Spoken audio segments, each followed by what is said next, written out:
Brighton. That's where the pirates go, New Brighton. That's where the pirates go to frighten all the kids who come to Brighton. That's where the pirates go, they play the ukuleles, they play the xylophone. Hey, that xylophone!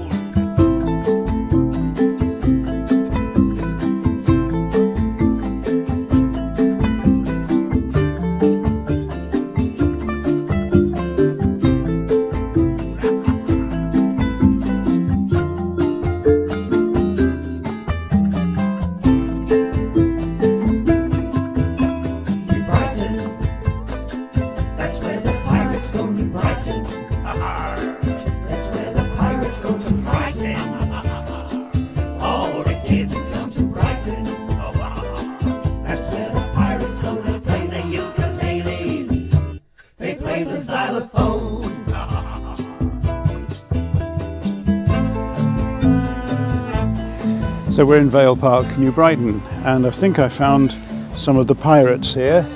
I don't think I can fit through this hole to appear to be one of them, I'm afraid, but there we are.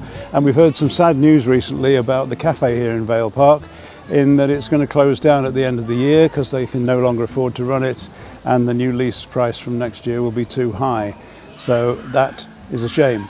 Now, the other thing I have to tell you about this month that involves our own home, actually. We live in a block of flats near Arrow Park, and we're having a lot of problems there at the moment. We seem to be out of control of what happens and what money is spent on the estate.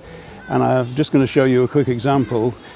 We had a path which was a trip hazard, it's paving, and then one day we got up and they'd taken them all up. And we found that a company had been instructed to come and put tarmac in the way.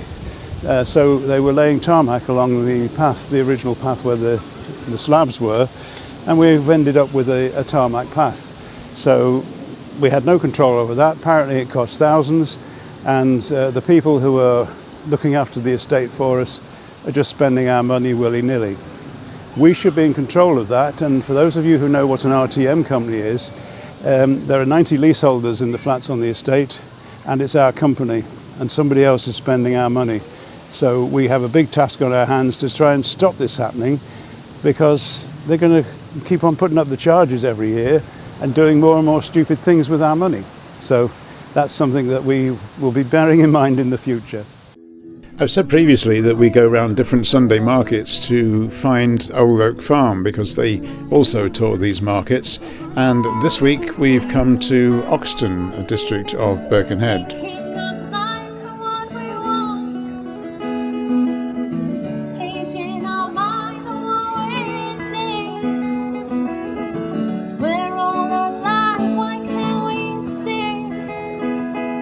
This particular market employs a singer to provide a little background music, and I think we should send in the apostrophe police to this stall.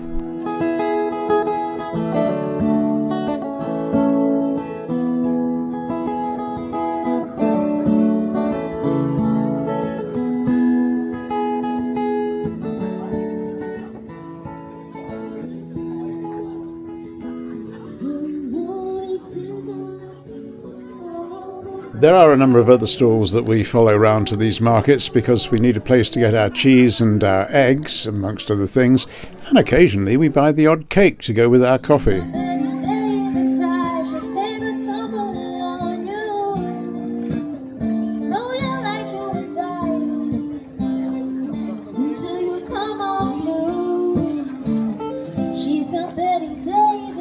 A quick look into my world of property, and this house that I've had for 36 years is let out by the room, and I only let 3 rooms out these days.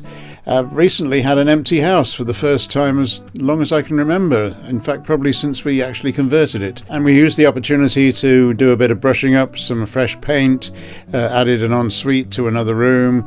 We got new blinds in the bay windows upstairs and downstairs, and these adverts were run on the spare room website to get us the tenants.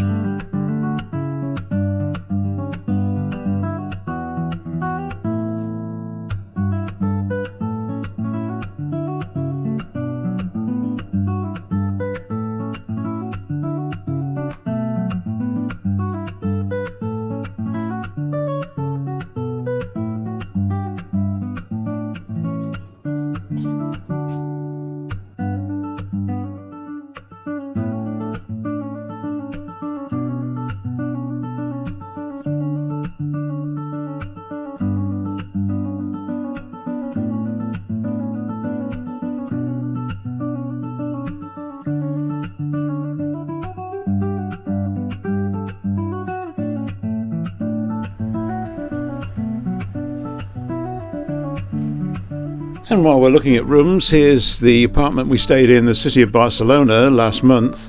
It was all beautifully prepared for guests and very welcoming.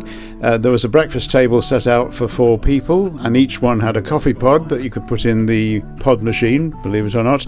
And also we found we had another guest already in the apartment.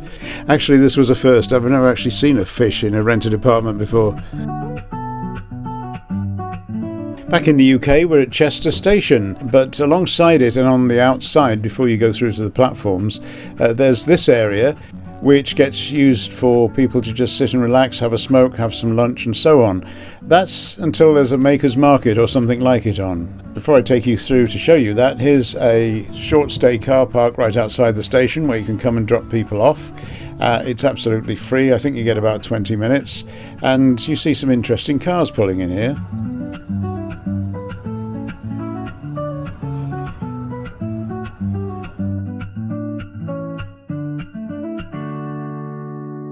I think I'm probably stating the obvious if I tell you that Maker's Market is a load of stalls where the people have actually made the items that they're selling.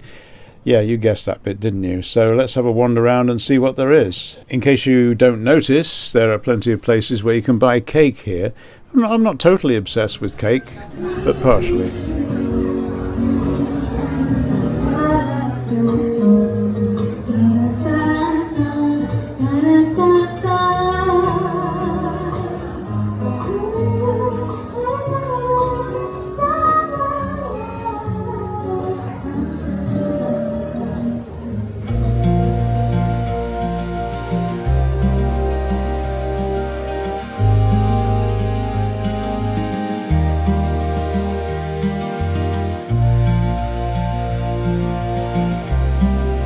We heard about this Maker's Market from a friend of ours who makes special, rather ghostly candles, and with Halloween coming up, this seems a good time to buy her products.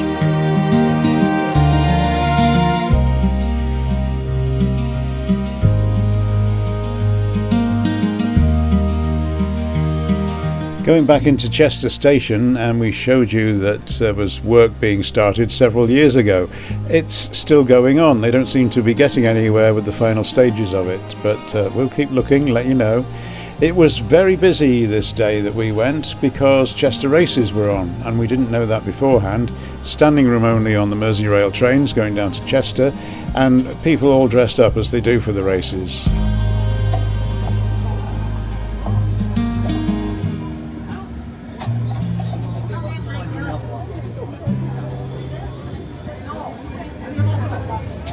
So that's our little tour of our home area between the Wirral and Chester, and we end at Hoylake on the Wirral. Hoylake holds its quiet bone. Out at sea, the turbines spin, slow as a thought where dreams begin. The Irish Sea holds stories thin and thick with light,